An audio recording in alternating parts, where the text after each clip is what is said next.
Hi, this is Andrea, and I am recording a lecture for you. This is HIT 421 Legal, and we are looking at Chapter 18, which is Corporate Compliance, and it starts on page 437 in your textbook.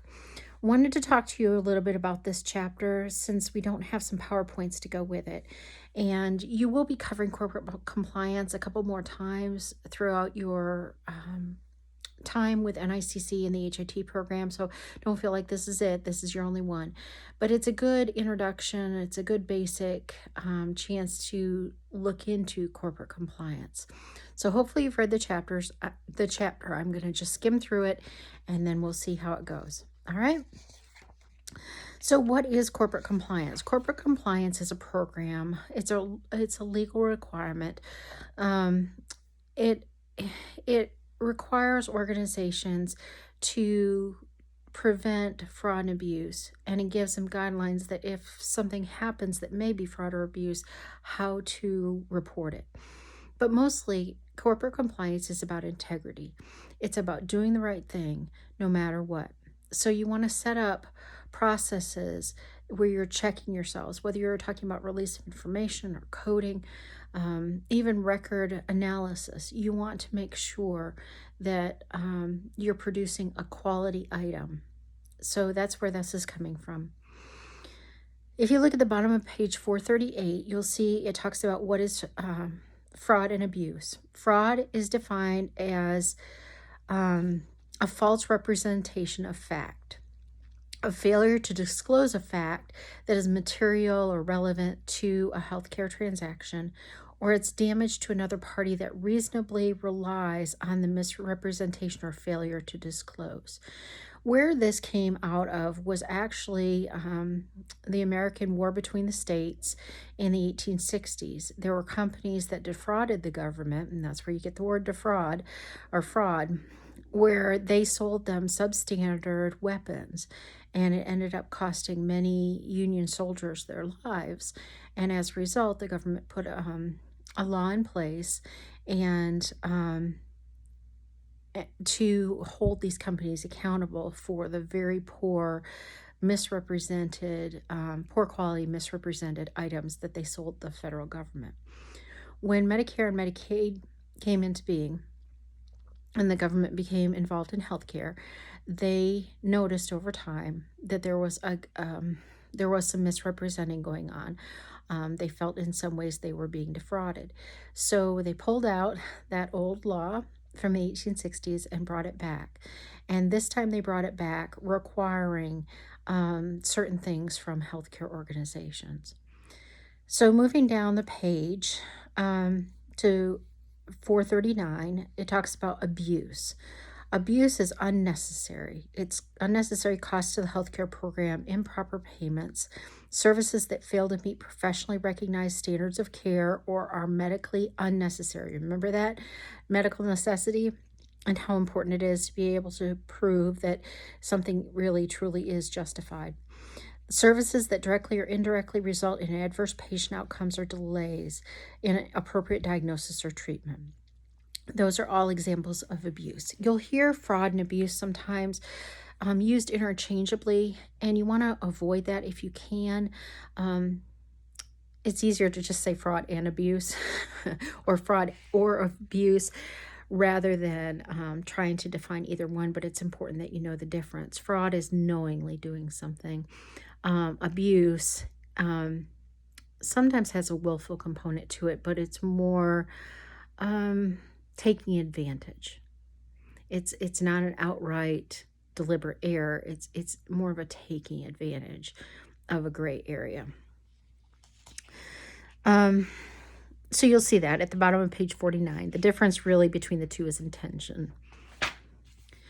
So what are some common types of healthcare fraud and abuse that you might run into? Most of them are going to involve coding because that's directly related to reimbursement. And as you go through your coding classes and some of your other classes, you'll see that there are that we'll talk more about corporate compliance and the specifics of it, how you can set up a coding compliance program to make sure that you're auditing and that you're improving your coders and that you're identifying any areas that could potentially cause fraud or abuse to occur. Upcoding. I'm sure you've heard of upcoding. If you haven't, you probably will before the program's done. In fact, I know you will. Upcoding is most often seen in inpatient coding, where you take the information that you have and maybe it's vague, maybe it's only mentioned once, maybe it is not terribly specific, but you utilize it to code a CC or an MCC that's going to move you in a DRG type situation to where you'll get better reimbursement. It's called optimizing and maximizing more than optimizing, but it's maximizing. It's taking it the max it can go.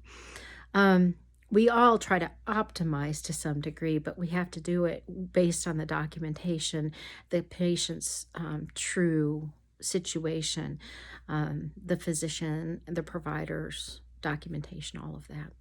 So that's where you most often see it in a healthcare setting, referring to an HIT type situation. It is also very common, unfortunately, for people to bill for services that were never rendered. And if you, as this course goes along and other courses go along, we'll take you out to the OIG website and you'll have a chance to see some of those situations. Unbundling. There are certain things that the government wants paid as a bundle.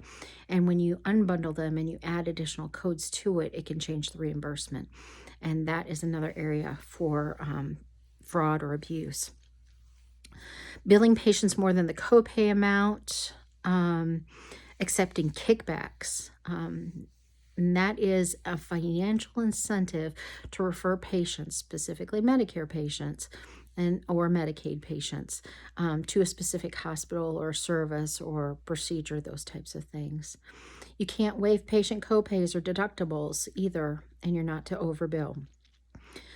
One other way that I have, there's a couple more that are listed in your book, like misrepresenting non-covered services as covered services. Whether it's covered or non-covered, whether it's reimbursable or non-reimbursable, if it meets medical necessity and the patient needs it, then there's an obligation to perform it. But there's also an obligation to be open and honest with the patient. Think about maybe having the patient sign an ABN form, an advanced beneficiary notice, where they are taking responsibility for the payment. But you can't deny someone health care because it may be covered, may not be covered, may be reimbursable, may not be reimbursable. That's not appropriate. Not ethical. We've talked about ethical and legal, not ethical. All right, and falsifying a patient's diagnosis to justify tests or treatments that aren't medically necessary, that's definitely falls under fraud and abuse. Billing for more expensive services or procedures than were actually provided or performed. Sometimes you'll hear about that, where a provider has provided services to a patient beyond what they needed, or the documentation didn't justify it. So you'll see that. And then underneath of that on page 440, you'll see common types of Medicare and Medicaid fraud and abuse, and there's the whole list there. Many of those things are things that we as HIM professionals may run into or may be able to be a voice to say, please be aware, please watch out for, we don't want to do this, we need to be auditing for this, those types of things. Physician self-referrals. Physicians have to be really careful that they're not referring a patient to a facility that they have a financial stake in.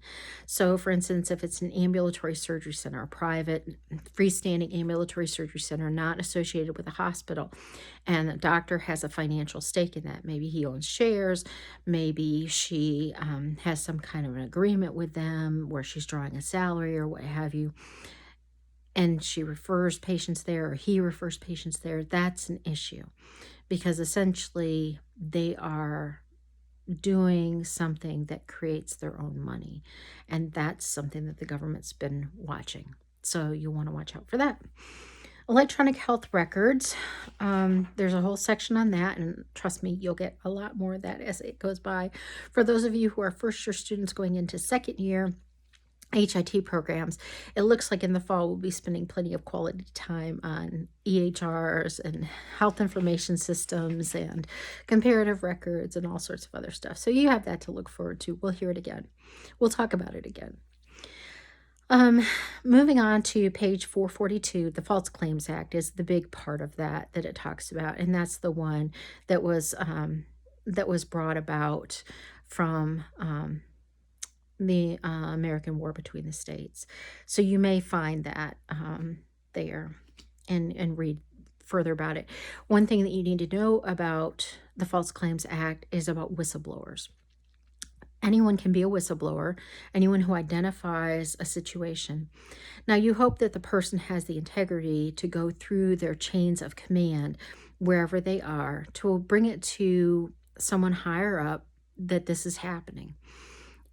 Finding something wrong is not a bad thing, but you need to make sure that you have it in writing, that you have addressed it to someone who's in a position of authority above you, that you have this concern, you've identified this concern, and that you've asked them that they'll either look into it or they'll take some actions, or maybe you can even recommend some actions to remedy the situation, prevent the situation, those types of things. Some organizations, unfortunately, ignore people who find compliance concerns. It's unfortunate but true. I have worked in organizations that have been very, very aggressive about wanting their teammates to be honest and show the highest integrity. And whenever anything is identified, it's brought forward immediately. There's not a blaming situation. It's not that kind of a culture. The culture is, oh my goodness, how did this happen? How do we fix it? Do we report it? If so, how do we report it? What do we do to make sure it never happens again? And what else do we need to be looking for to make sure that we're on the straight and narrow and that we're doing everything right? Because that's our intention. That's what we want to do. And those are the kinds of organizations you want to work for.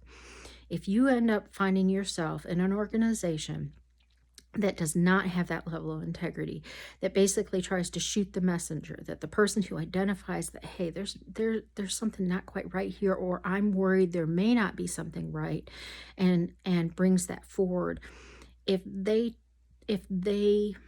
reject that, or they tell you you don't know what you're talking about, or those types of things, those are red flags, and it's time for you to look for a new job. Let me tell you. Because those places are setting themselves up. They're saying, oh, well, we didn't intend to do it, or, oh, it's not really specified that way, or you're taking a very extreme definition of that. Maybe so, maybe not so, but every concern deserves to be fairly and objectively investigated to make sure that something's not happening that somebody's not aware of, that ends up being a corporate compliance concern. So just keep that in mind. There are people who have unfortunately worked for those very difficult and, quite frankly, not really organizations of integrity. And when they found that after they took their concern forward, it was not heard, they ended up having to go to the federal government and report it. And that's sort of your nuclear option, if you want to talk about it that way, because you'll burn every bridge there is and then some. And unfortunately, some organizations are hesitant to hire people who have been whistleblowers. Right or wrong, it's just the situation that is. Being real here with you. So these people that are whistleblowers are called, they're part of Qui Tam. And what happens is that the government goes and they prosecute, and the whistleblower gets a percentage or a lump sum out of what the government recovers. So it can be pretty financially beneficial in certain circumstances to be a whistleblower. But again, you've got to weigh that with what kind of an organization are you working for? Do they have integrity? or do they only say they have integrity and don't really live it out? And what does this do to your career? Is this a career-ending decision? So again, it takes some wisdom. It also takes really, truly trying to work through the channels at your organization to get it to someone who understands, who can investigate it. I think all healthcare organizations are required to have an anonymous corporate compliance hotline. And this is the type of thing that you would want to report there. Because if you're in an organization that is not open to unbiased, objective investigations of any possible wrongdoing, you definitely want to use the anonymous corporate compliance hotline. It's sad to say that it comes down to that in some organizations. I've worked for organizations where I could pick up the phone, call the corporate compliance officer, and say, you know what? I've just looked at this, and I'm really worried. I need to do some more investigating, but I'm giving you a heads up. This may turn into something more. And had that person thank me up and down and say, hey, if you need anything else, let me know. If you need somebody else to be involved, to eyeball it. As soon as you finish your investigation, get back to me and I'll help you with this. Just couldn't have been over backwards. What do we need to purchase in terms of education resources? How do we need to re-educate? Do we need to reach out to our providers? Is it a documentation thing? Is it a team issue in the revenue cycle? Maybe between access management registration or billing accounts payable.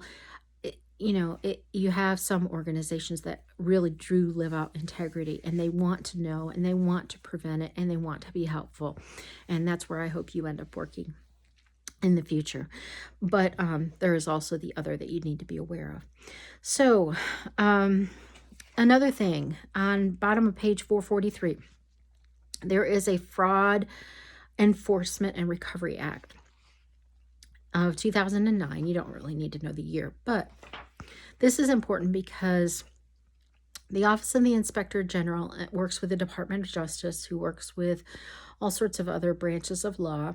And when it comes to Medicaid fraud, it comes right down to the states and their SBI or FBI or state police, their federal investigative unit, state investigative unit, those types of things. And they go out and they actually actively investigate allegations of fraud and abuse. And I know this because one of the places where I was a director of HIM at, a large facility, the first week that I was on the job, we ended up with 5 agents, all carrying guns, who stayed with us for 2 weeks. Now, this was a paper environment. It was back in the day, but I had an up close and personal experience with them coming in and doing an on-site investigation. Thankfully, in the years since, anytime I've met one of those investigators, it has been through an education seminar, not through a visit on site. But they were investigating a specific physician that they thought might be involved in some fraudulent billing. The physician had privileges at the hospital where I was, and they wanted to see his medical records back for several years. They took copies, reams of paper, because back in the day it was all paper. And that's really what they were investigating. It wasn't the hospital itself. They were looking at all his cases and trying to compare them to what he had billed. So that gives you some information there about that. And I think when you look at the OIG website and you look at their annual report, you can definitely see how many millions of dollars they bring back in through their efforts. It's many times over what they spend. And they're given more and more money every year to spend on these investigations, because unfortunately there are an awful lot of people involved in healthcare who do not have integrity, do not live integrity, and the federal government is justified in what they're doing. So then we get to the anti-federal kickback statute, and I'm going to let you read through there, and safe harbors. You just need to be aware of some of those things. So please read through pages 444 and 445, 446 and 447. You're going to hear a lot about Stark Law and the self-referral statute, anti-kickbacks and things like that. So read right on through. I guess I would to page 449, all the way through Sherman Antitrust Act. Now, HIPAA, again, you're going to get this in multiple classes, so you can kind of skim over HIPAA here at this point. And really, for the rest of the chapter, I would say that you can probably skim most of those. But one thing you do want to know is on page 452, the OIG does have authority to exclude individuals and entities from federally funded healthcare programs. And not only do they have that right, but they require that hospitals, healthcare organizations, doctors, all of those, anyone who works independently, has their own corporation, that sort of thing, they have to check on a twice-a-year basis to make sure that every person that works in their organization has not been excluded, whether they're a physician who are checked at the point of credentialing and privileging, all the way up throughout the year. Even when I was working in my facilities, I had to be checked. It wasn't so much my position or what have you, but the organizations are required under a lot of these laws and regulations about corporate compliance that they have to do these checks, because the government will punish them if they find that they are utilizing someone or an organization that has been excluded. So it has to be done on a regular basis. I'm going to pass over state healthcare fraud laws. It's been interesting. I'm not native to Iowa, but I've lived in 5 other states. So for me, learning about Iowa's laws, I find them kind of sparse. They don't have some of the laws that most other states do, and that can be both good and bad. I'm not drawing judgment there. I'm simply saying that learning about Iowa and the state that you're in is very important, and that you'll want to do that as much as you can as you go through the programs, the HIT programs. Make sure you ask yourself, now, what's Iowa's rule on this? Because when you get out into the field, that's what people will expect you to know, is the state that you're in. And so for those of you who happen to be across the border in either Minnesota or Wisconsin or Illinois, make sure you check those as well, so that you have those. Because when you're in a border area, oftentimes organizations have facilities across state lines. And if you work for a large organization like that, I worked for one that crossed North Carolina, South Carolina, Georgia. And so we needed to be aware of those rules. So you've got that as an example. All right, so there's some information on page 455 about heat that you might want to take a look at. The CERT program is still in force. That's on page 456. Just make yourself aware of that. I'm sure you've heard of the Medicare Administrative Contractors, the MACs. That's at the bottom of 456, just a little blurb there, but you'll get into more of that. And the same thing with ZPICs and some of the RACs, ZPICs and RACs that are program integrity contractors. That's on page 457. And again, just skim it so that you're aware of it, so that you know who they are and what they do, and are aware of those lovely acronyms. The OIG, Office of the Inspector General, there's a bit about it on page 459 into 460, and it talks about their work plan. That's really important if you're at all involved in coding or corporate compliance or in leadership in HIM, that every year you go out and take a look at the OIG's work plan to see what they're focusing on. It's always posted on the internet, and you can get to it fairly easily. But it's something that you need to know. You need to know, what are they watching for?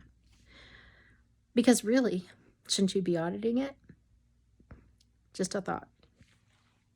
If by chance you find yourself in hot water for something, or your organization does, then it will be forced to make what's called a corporate integrity agreement.